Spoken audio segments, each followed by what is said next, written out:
Hey guys, welcome back to another episode of 3 a.m. Bagels. I am co-hosting today. My name is Skylar Hunter, and this is Ayden Thurnau, one of the usual hosts. Hello. With us today, we have Besan Naser. Hello. And Teona Mosley. Hi. And we'll be talking about Project Lit. So let's jump into it. Yippee. Yep. So, what is Project Lit? I mean, I think we all know, but Okay. not everybody does. So Basically, we get books that talk about problems with racism and things like that, and we discuss problems about racism in school or in the world in general, and what we can do about it. yeah, We don't just discuss racism. We talk about books with sexual assault, problems with the LGBTQ community, basically just overall dramatic issues, I would say. Mm-hmm. Yep, and it's all with the mission of promoting literacy within schools. Yes. And it's a grassroots project. It was started just like at one school, and then it spread across the country, school chapters. And so we were lucky. I think we started ours in 2018 was when our chapter was officially started. Technically, I'm a founding member. So. Okay. Yeah. Well, Okay. no, not to brag or anything, but. Casual flex. So what are some books that we've read in Project Lit? So the most recent one was The Other Talk, and I forget what the one before that was called. Oh, Not So Pure and Yes. Simple. Yeah. I thought those two were the best ones we've done so far. I mean, I did like The Other Talk because it gave a glance into the author's view of white privilege and kind of an inside view into possibly the mind of white America. I did also like Not So Pure and Simple, but I will admit, because I've read the book twice, it kind of starts out slow for me. No shade on the author, but but it's a good book, yes. If it wasn't for Project Lit, I would have stopped reading. It's so pure and simple. I like books that jump into the action. I know. And that one, it ends so dramatically, but it starts so slowly. But it ends so well, so I was happy. Yeah. I'm being honest, I cannot remember how that book ends. Well, I never finished the book, so I guess I need to because it says really good. So I bought the audiobook. I did not finish reading it. I oh. bought the audio. And so you listened to it. Yeah, Yeah. walking through the hallways listening to Not So Pure and Simple. What do you guys think of Stamped? Stamped. Oh, okay. Stamp was last year, right? Yeah. I do not remember.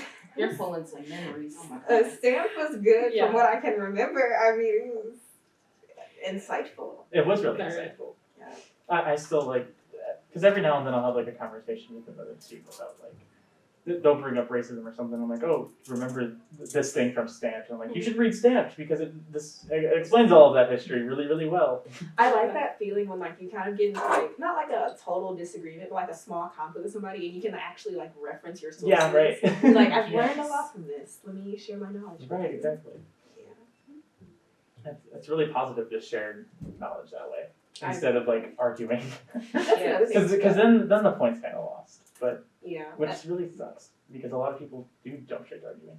But I agree with that because I feel like sometimes when we have differing opinions with people, we argue to make them believe the way that we believe, and really that's just kind of a turnoff. And I feel like when you encounter people who believe differently than you do, the best thing to do for both parties is to go into the conversation with an open mind, because sometimes you can learn things from the people that you disagree with. And I will admit, some people have very, very, very radical ideas that to agree or disagree with. But sometimes it's just nice to see how people think and process things. Yeah. yeah, it's Well said. to build understanding of each other is, I think, important. If you can agree, you can just agree to disagree on certain topics, because Exactly. you can't always agree with everybody on what they No, say. that's impossible. It's unrealistic. People are always going to have different opinions about different subjects. There's Yeah. no way everybody's ever going to agree on one single subject. I agree with that. Yeah, totally. So what have you guys, from our past Project Lit discussions, what are your biggest takeaways? Kind of from some of the books. I really came to one, which is this one, because I was overseas last discussion. I liked how the atmosphere in this discussion was safe. It wasn't judgmental. You can be you, because in other clubs you can kind of feel the tension in the atmosphere sometimes. And the discussions were very good. We added what we thought about things and how people like disagree to that, agree to that, and things like that. But one thing I loved about our most recent discussion was we got to ask the teachers questions, because if anybody realized at our discussion, we talked about the issues in the book, but we did not actually talk about the book. So like I love that we could actually like ask them questions about real life situations, like Mr. Ramoser, I'm pretty sure, about how he raises His 2 daughters. he has daughters, okay, yes, his daughters, and how he gets to show them that they do have white privilege, and all of the other teacher students, and even the ones that don't have kids yet. And so I really just like having that inside view on how a teacher even looks at the situations and how they play out. And it was interesting what you said too about even the ones that don't have kids, because you can take this information home to your life partner, let's say, and even maybe the way that you all behave around other people or in your relationship when it comes to everyday real world problems can change too. I totally forgot what I was gonna say. Teona, what did you just? I was gonna go off another point that you made about Mr. Moser and his daughters, how we never talk about the actual book, but the problems, and then Like white privilege. white privilege overall, yeah. and then Girl, I don't remember what I said. oh my gosh, I was about to I say spitballing something. here. Right, because you talked about right. It was good that we. I remember now. It was good. Going off what Teona said. It was good that we got to ask the teachers questions, because I feel like sometimes we forget that the teachers can learn from us as well as us learning from them. So I think that's important too. In any classroom like education setting, it's just important to have an open mind. Right. I think a lot of my favorite teachers I've ever talked to, they always say that they're learning just as much from their students as the students are learning from them. And I think that that's really important in a teacher-student relationship. Definitely.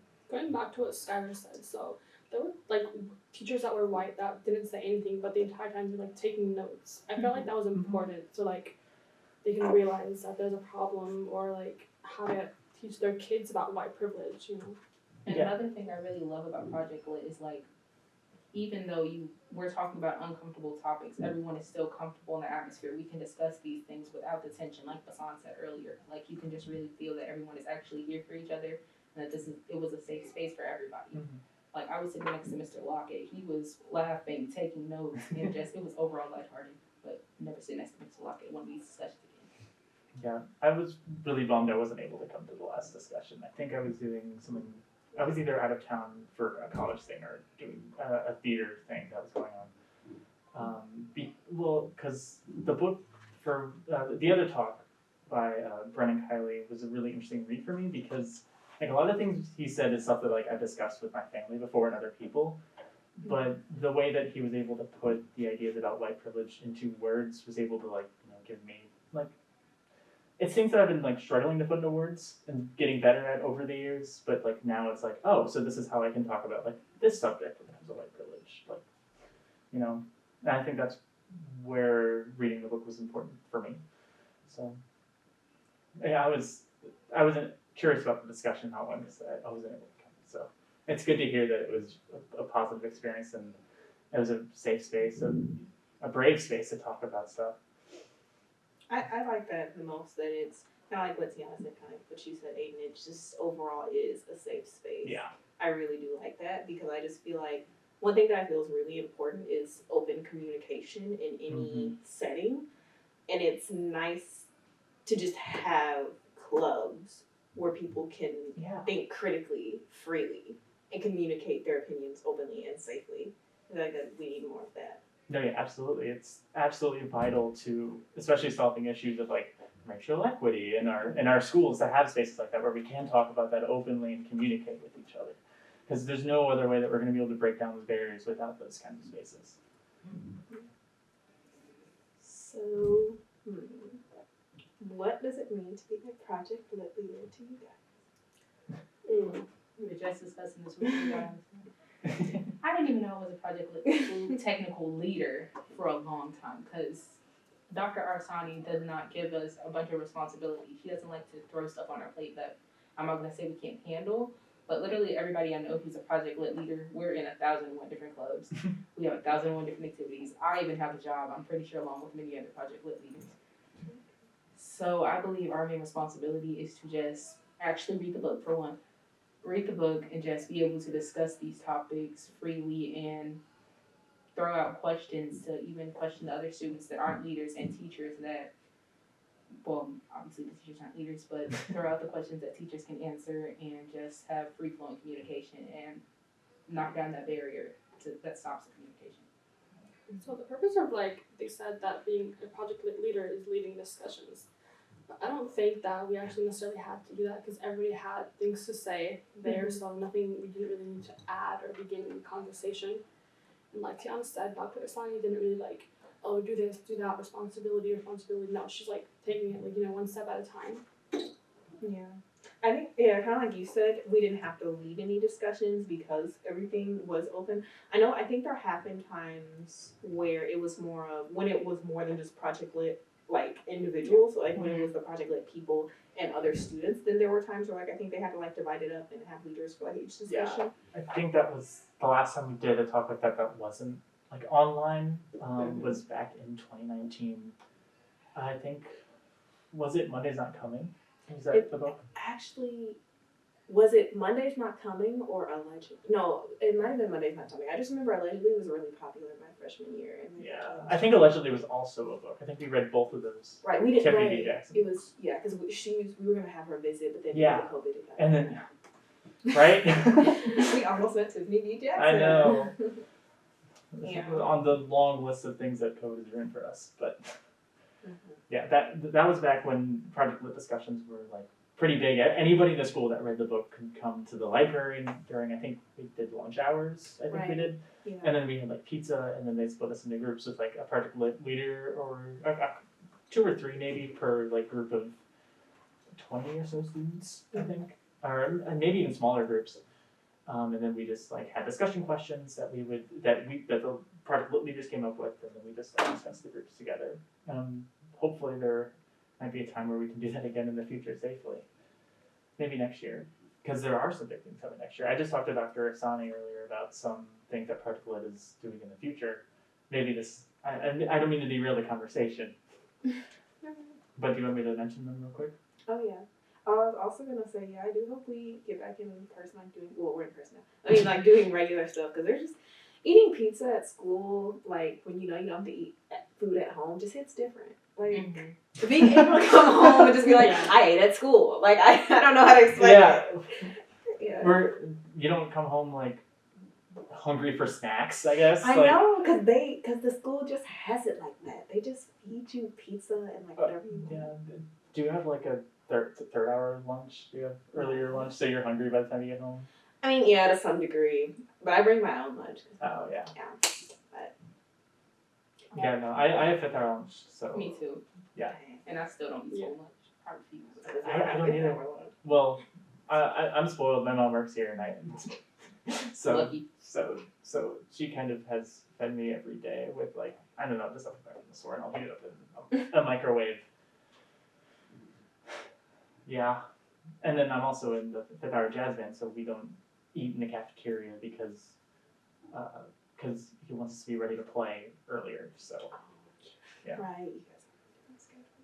So today was. This is way off topic, but today was the first day I ever ate in the cafeteria since sophomore year, because I was selling Project Lit books, so it was really embarrassing. I was selling with Liz Stock, and I'd be like, Liz, how do you get lunch? So yeah, that was funny. Anyway, yeah. So next year for first semester, we're going to try to build some we're trying to build some community between us and East, and also Spectrum, the LGBTQIA+ organization here at West. So first semester, the Belleville East Project Lit chapter is going to come here for our book discussion, and then second semester, I think we're going to go to Belleville East. And then we're also meeting with Spectrum to talk about All Boys Aren't Blue. Oh my gosh, we ended up choosing that book. Okay, I'm going to be honest. I read that book already, but I'm willing to read it again because it's such a good book. And no, like, oh, cause like George M. Johnson, they just came out with like a sequel, or no, like a prequel, cause it's about their life. So I guess technically like a prequel, but more in depth about like their grandmother raising them and like their cousins and stuff. I recommend reading George M. Johnson's new book. This is not free advertisement. There's me a check, but I'm gonna let you go. But yeah. Please sponsor us. But yeah, All Boys Are Blue is totally good. Actually, I don't think you can. If you want to, though, I mean, we won't argue. Exactly. Yeah, I'm so bummed I'm graduating. I'm gonna miss that, but maybe it'll. I still want to read All Boys Are Blue. So. Oh my gosh! What if we get to meet George M. Johnson? What if that's like our surprise? Oh my god! Don't get my hopes up. What if we do? My hopes up. If we do, oh my gosh! Okay. Maybe I should stay another year. I'll be a super senior. Just do a nice little volunteer work around the school. Equal up looking for an advisor. High school, best 5 years of my life. Yeah. I was trying to say, I like how Project Lit, we're not just like focusing on the problem of race, like how we add like, spectrum books like that are like more inclusive, Mm-hmm. Yeah, we talk about all sorts of issues that are like pertinent to like our society today, and that young people are like us are, we're coming on inspired by it, but like I guess inspired to fix. Right. Yeah. That's good. Yeah, it's good to have. Really It's good to just yeah. have a new, more helpful generation. Like not like more aware. That's what I mean. Yeah. Like helpful in the sense that like because they take their knowledge and use it too. Mm-hmm. And like we're actually confronting these issues. Holding people accountable for their actions. Yeah. One of the biggest things we learn. Yeah, but we're definitely still learning how to do that, and I'd like to think we're getting better at it. So,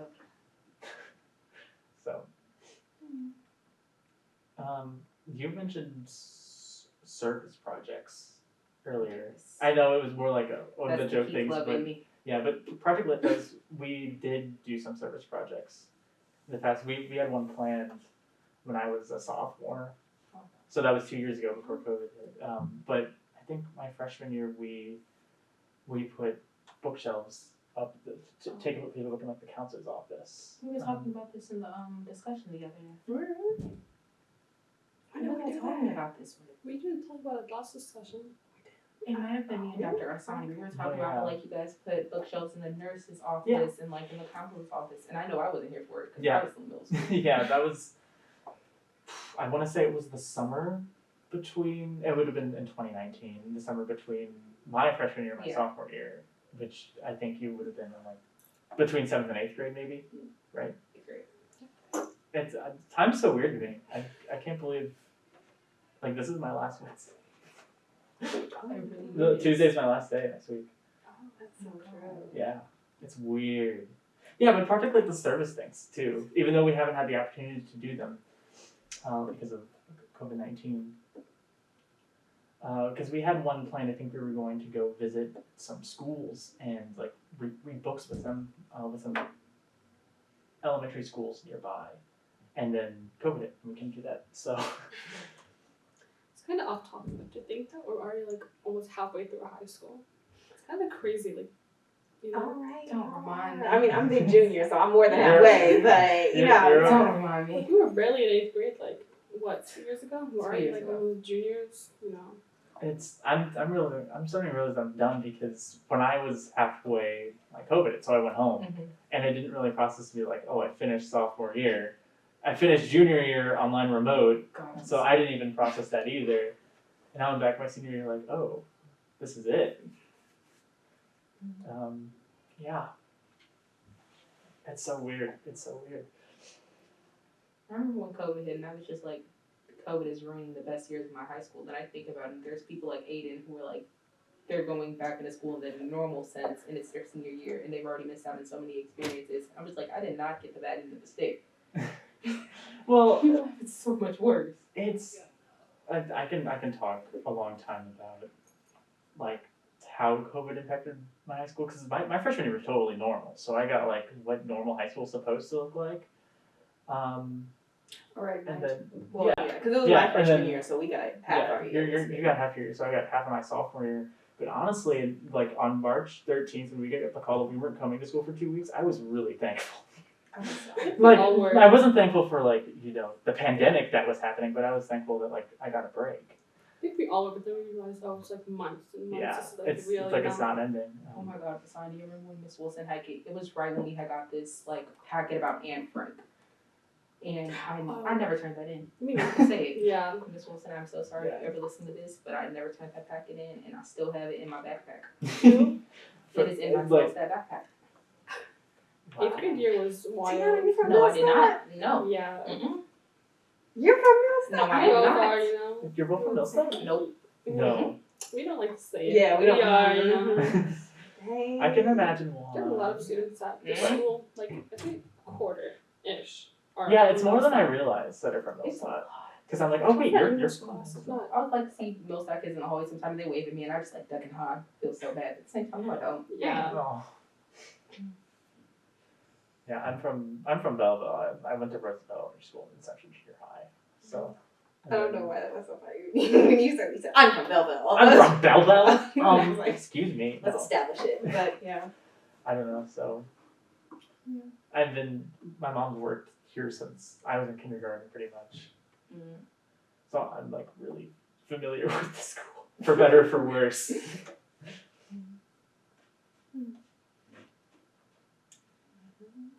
Oh yeah, I did want to. I mentioned this earlier too with the Project Lit Summit. That after my freshman year, the summer of that was the 2019 Project Lit Summit, where like a bunch of all the schools that have chapters of Project Lit, they met in Nashville, Tennessee, and it was a really cool experience because there were 4 authors that were there. I know Marco Shiro was one of them because I met him and he has a bad religion tattoo. Who are the other? Because I can like picture them. I want to say Tiffany D. Jackson was there too. Was she there? Oh my God. I want to say she was, but I might be wrong, and I don't want to line. And I wish I was there. yeah, it was really cool. It was a really great experience to like meet other schools that like also had Project Lit chapters, and like I got to meet other like members of Project Lit in my school that I hadn't like met before. Cause like we were crammed into like a van together, and we had to like rotate on who got the middle seat in the back, and so like we became like good friends pretty quick. In that like 4-hour car ride, I think it's like 4 hours to Nashville. Might be more than that. I don't know. It's about 4 hours. And just this, it was like I think like we spent 2 nights there, and then also to meet like the authors, and they had like one-on-one sessions with us. Like one of them was like, here's how to like write good, basically, and that was really cool. I still remember that one. And there was also one that was like, this is what it's like to be an author. And there are also like huge, like big discussions where like the authors would be on stage and they would like basically lead a big discussion, and it was a really great experience. So I hope that they feel like it's safe enough to do those again in the time soon. They can do them safely, and then more people like you guys can experience them in the future, because the Project Lit Summits are really cool. I definitely want to go to a summit. Yeah. Sounds really fun. I want to meet Tiffany. We all want to meet I want to meet Tiffany. Let me see if I can find the picture, because it's on my Twitter, I think. My Twitter that I never use. Twitter's only dedicated Yeah. to special moments. I feel like it's off topic, but I like how clubs like do these summits, not just like in school activities, to make it seem like you're actually part of something that's real, not just like a school activity, you know. To build a sense of like Yeah. community. This is why I love Key Club. We have DCOC and Icon. Yes, this is a Key Club promo. Join Key Club. You can text the Instagram BW. Oh my God. Thank you very much. For Bulletin more after I will reply. information. Yes. How do you join Key Club? How do you get involved in Key Club? You can text BW_Key Club on Instagram. You can email me, Teona Mosley. Literally just get in contact with me and I will get you in there. Tell us more about it. Like, what do you guys do in Key Club for people that don't know about it? Okay, you want to hear the Key Club speech? Okay. Let's do it. So Key Club is a volunteer-based organization that focuses on leadership. So like I said, we do a lot of service projects within the school. Like we just did a Bridges Spring Fling. which is with our British program across, I'm gonna call it across the road, with the British program across the road. I mean, it is across the road, it's just over there. And basically it was like a dance basically. I took a bunch of pictures of it. And they just had fun for a day. We do a lot of product with Bridges. And then on top of that, we work with Ellis School, the Millstab VFW, basically anything. A big part of our club is we work with Love Michael, who is a granola brand company. It's like an online thing where you can get up to 40 hours. And Michael is a kid with autism. Well, I think he's an adult now. But basically he had autism and it was a way of raising awareness. So he started a brand, Love Michael. It's a granola brand. And we do a project with them every year.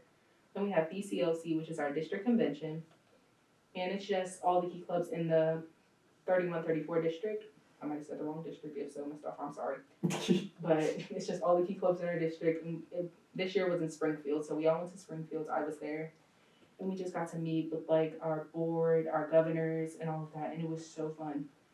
And then we have Icon this summer. I'm unfortunately not going to be at Icon, but it's basically all the key clubs in the United States. Some of them even come from other countries. Like I know Ms. Toffer told me in the past they had somebody come from Africa, if I'm not mistaken. But I know somebody came from another country. And basically, it's just a big old key club experience. Like you get to talk to other people, talk about the service you've done. You get to learn things. Like I'm a bulletin editor, like I said, so I'm on the board. And I was never trained because the bulletin editor before me, there wasn't one.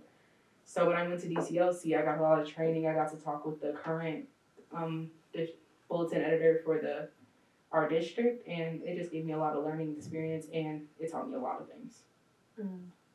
That's really cool. There's my key. Yeah. Was that rehearsed or was that just? Oh no, that was off the head. Oh. That was good. That was really good. That's Join Key Club, guys. Mm-hmm. No, that's really cool because like that builds community on a national scale. Mm-hmm. For like a service organization like Key Club. That's really impactful. And it's not just in high schools. We're in colleges, colleges, which is the Circle K Club. Well, it's not a college, just Circle K. Then we have an adult club, which is Kiwanis, and Miss Susan, who is our Kiwanis advisor. Love her so dearly. She is so amazing. Teona, what do I feel the urge to promote Harambe right now and do my Oh, rehearsed girl. speech? I As just you should. You know what? no, I can't. No, I'm not again. Shout out to Sure. the Chalmers, but If you want to hear the Harambe, I think it's on the on the Harambe episode we did too, like a month ago. yeah. But I mean, I might get in trouble. Let me just go ahead and say speech real quick. Okay. Go for it. It's Do an it. organization of students dedicated to learning about, interested in learning about African American history, as well as spreading cultural diversity. Yeah, that's what our club is. I got it right. Wow, that was concise. Concise and precise. You got it all in like 2 or 3 sentences. Yes, I did. That was good. I hope I didn't miss something. Yeah. So now I'm getting the urge to promote Model UN, but let's Go do for it. it. If you like politics, like talking, like going to universities on a wide scale, join Model UN. We can teach you how to make resolutions, everything you need. Join it. And if not Model UN, join debate. You know, we're always looking for LP offices. We just keep calling off each other. Yeah. Yeah, I you love how know. all three of us just promoted a different club than the one that's on our shirt. Yeah. Mr. Nelson, don't come for us. Oh yeah, next gen join. Join you. You want Mr. Nelson? What is next gen? Oh, Next Lord. gen is as the president for We have the president of next gen. 2023 to 2024 of Next Generation. She said it when we were in there. I wasn't listening.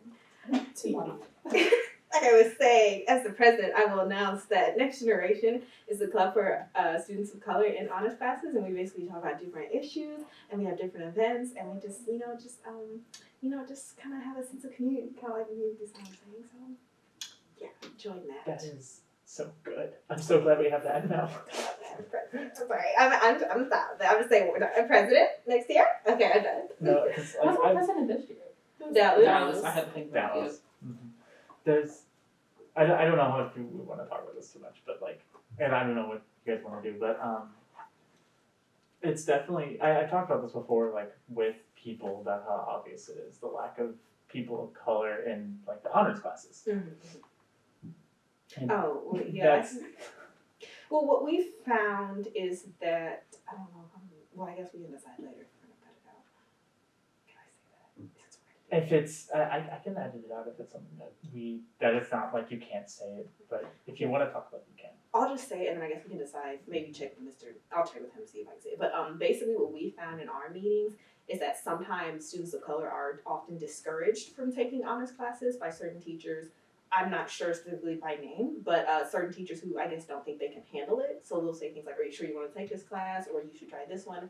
So it seems like there's a pattern of basically discouragement on a wider scale. And of course, there are probably other issues too.